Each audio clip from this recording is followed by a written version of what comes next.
We've implemented a feature where wanting to auto connect and you have lots and lots of different systems on the layout that are very close to each other, it's a means of isolating the system that you specifically want to connect into. So here we can see a situation. We've got a left-hand system and a right-hand system, and we have a collection of pipes from two different systems fairly close to a couple of radiators.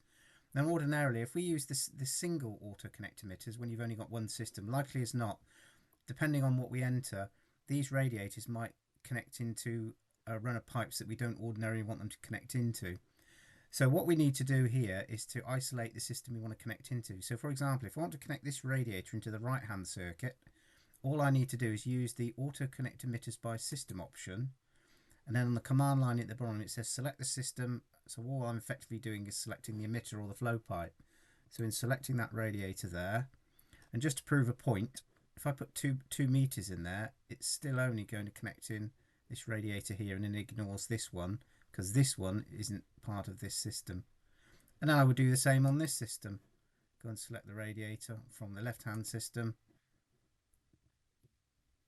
and connect that in.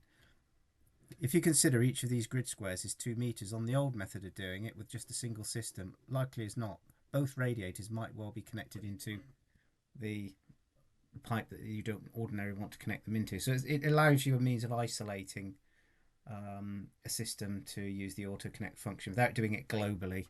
You might have decided to route some pipes by hand to some radiators, and you don't want those being upset elsewhere when you make the change.